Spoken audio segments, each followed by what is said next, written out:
central tendency is a median. It is a most important part. Median is a measure of central tendency of a distribution. It gives the value of the middlemost observation in the data. It means, suppose here given 1 2 3 4 5 6 इस type की कोई data है, 7 भी दे दिया हमने, तो ये वाली जो डेटा होगी, सपोज ये x की होगी, फ्रीक्वेंसी होगा, इट मीन्स का it is the value of variable such that the number of observation above it is equal to the number of observation in below it.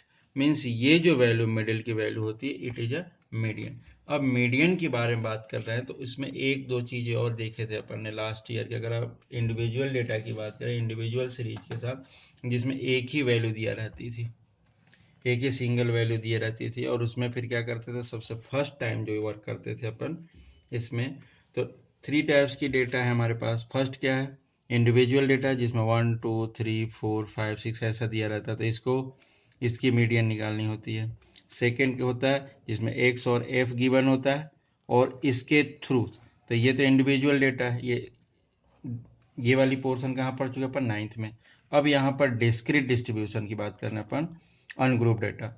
Discrete distribution means ungroup data में क्या होता होगा ये भी बता देते हैं, और ग्रुप डेटा में क्या होता है ये भी बताना. अपने को दोनों चीजें जाननी चाहिए. तो इस केस में एफ और एक्स वाले में किस टाइप से फाइंड करते हैं, इस पे वर्क करेंगे. ये क्या हुआ था लास्ट ईयर का, अगर थोड़ा सा मैं याद दिलाऊं.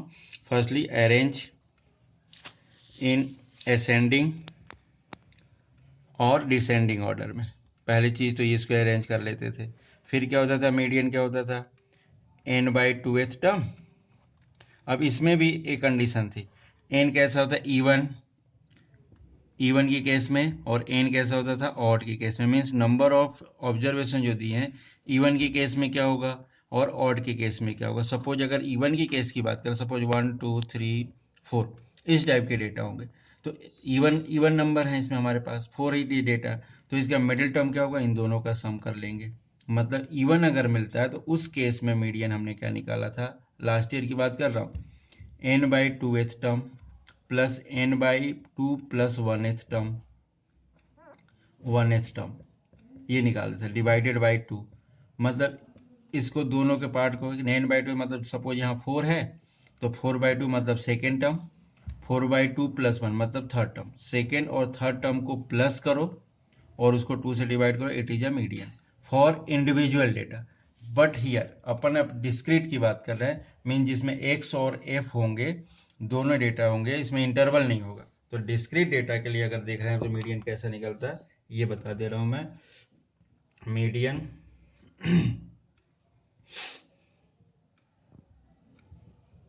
ऑफ डिस्क्रीट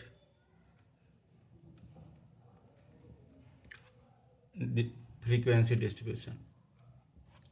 डिस्ट्रीब्यूशन, और अपन इसी की बात कर लेते हो अनग्रुप डेटा. इसमें कैसा निकलता होगा इसके बारे में बात कर रहे हैं अपन. फर्स्ट केस तो ये होगा कि इसमें first arrange the given data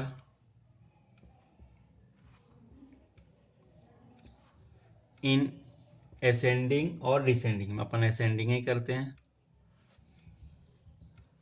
ascending order. पहले उसको एक असेंडिंग में जमा लो. सेकेंड, प्रिपेयर कम्युलेटिव फ्रीक्वेंसी, याद होगा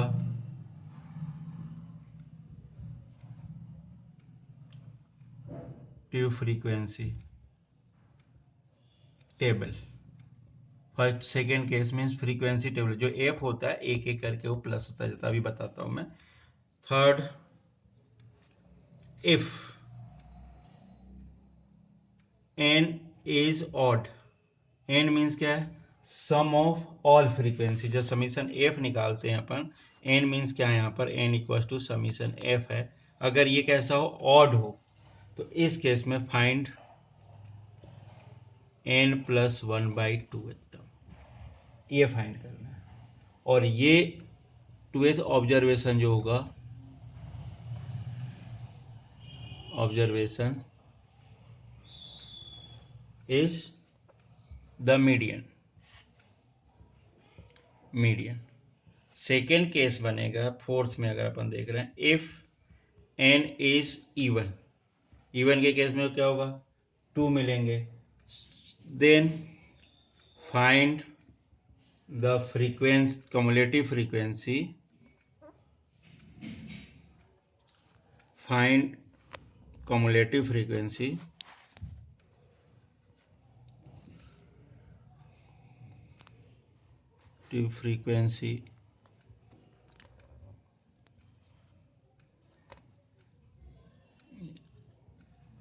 find cumulative frequency just greater than or equal, just greater than or equal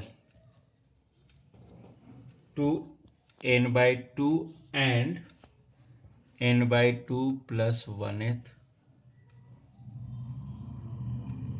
term, and the average of these observation, the average of these observation is median. ये होता. अब इस case में एक question छोटा सा अपन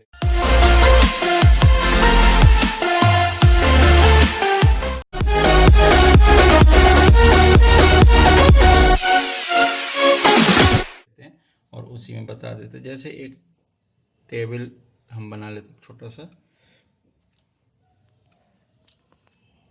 ये हमने एक टेबल को फॉर्म किया. Suppose in here x, here f. x में सपोज दिया 6, 5, 8, 10, 7, 12 एंड 15. ये इतने वैल्यूज दिए, इतनी वैल्यूज. अब इसमें अगर अपन देख रहे हैं ये वैल्यूज हैं, तो अब इसकी फ्रीक्वेंसी टेबल भी दे दिया उसने. f 4, 2, 6, 5, 8, 3, 9. ये ऐसा बना. अब इस केस में पहली चीज तो ये कि अपन को क्या करना है. पहले क्या बोल रहे हैं अपन, first arrange the given data in ascending order. Means जैसा ये इसके अकॉर्डिंग में जो असेंडिंग ऑर्डर है 5, 6, 7 इसके थ्रू. तो फर्स्ट में क्या कर रहे हैं अपन, arranging in ascending order, in ascending order.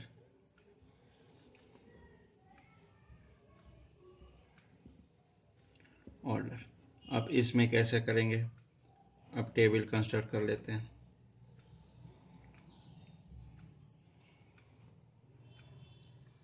Firstly this one x में सबसे छोटी value 5, then 6, 5, then 6, then 7, then 8, then 10, then 12, then 15.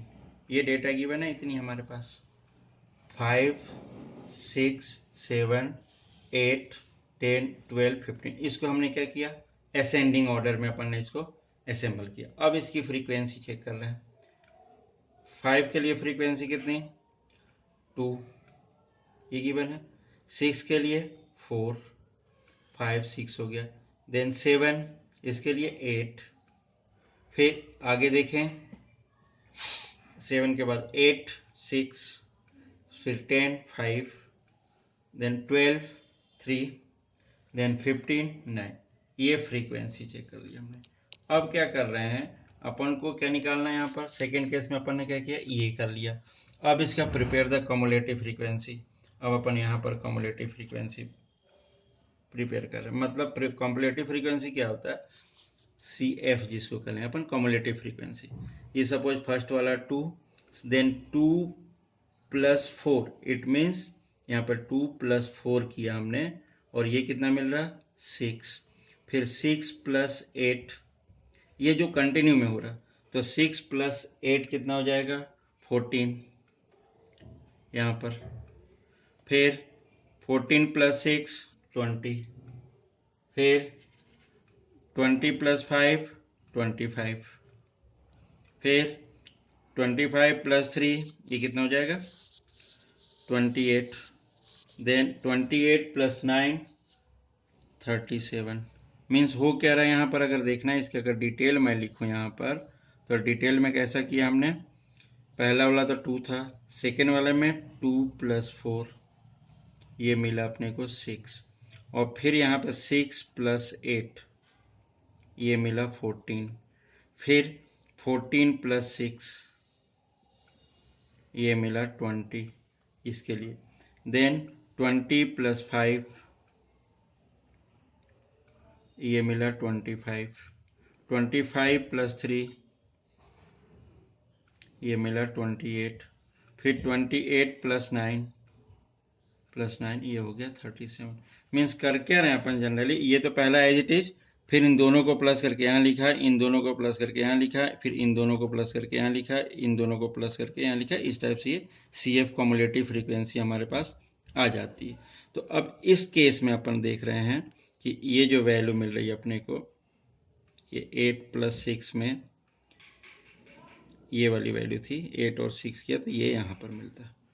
अब इस टाइप से, अब इसमें अपन देख रहे हैं कि क्या हो रहा है, इसमें थोड़ा सा इसको सीधा कर देते हैं हम, 14 + 6 = 20 ये मिल रहा है। अब यहाँ पर समीशन एफ देन क्या फाइंड करना है, if n is odd summation F, n is odd और n इज इवन, ये चेक करने के लिए सबसे पहले अपन समीशन एफ निकालते हैं, इसका सम निकालते हैं। समीशन एफ कितना होगा, अगर इसका सम करें तो पूरा ये जो मिल रहा है, ये जो 37 मिल रहा है, it is a sum of this, जैसे 6 6 12 12 8 20 25 38 सॉरी 28 + 9 37 ये हो गया। So here n = 37, it is odd. तो ऑड के लिए क्या बोला, अगर n ऑड है तो क्या निकालनी पड़ेगी अपने को, ये पार्ट, मीन्स मीडियन के लिए हमें देना पड़ेगा, मीडियन क्लास ना होकर मीडियन के लिए करेगा n + 1/2th टर्म, मतलब ये क्या मिल रहा 37 + 1/2 मतलब 38/2 मीन्स क्या हो जाएगा 19th टर्म। अब 19th टर्म कहाँ से मिलेगा, अब यहाँ पर देखना कि इस केस में जैसे यहाँ से 2 लिया या 6 लिया, ये 14th टर्म तक तो यहाँ पर है, 14 से ले मतलब 15 से लेकर 20 तक के टर्म किस में आ रहे हैं, इस वाले में आ रहे हैं, इस वाले में, क्योंकि ये 20 तक आ रहे हैं, अपना कितना है 19 टर्म, तो 20 टर्म के लिए ये 8 जो होगा इसका क्या हो जाएगा, सीधा सीधा मीडियन।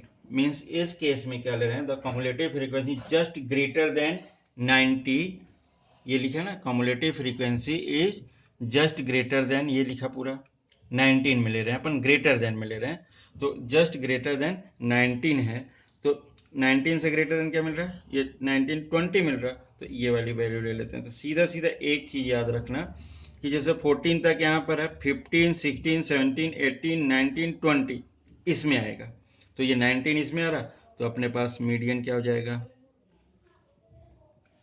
मीडियन = 8।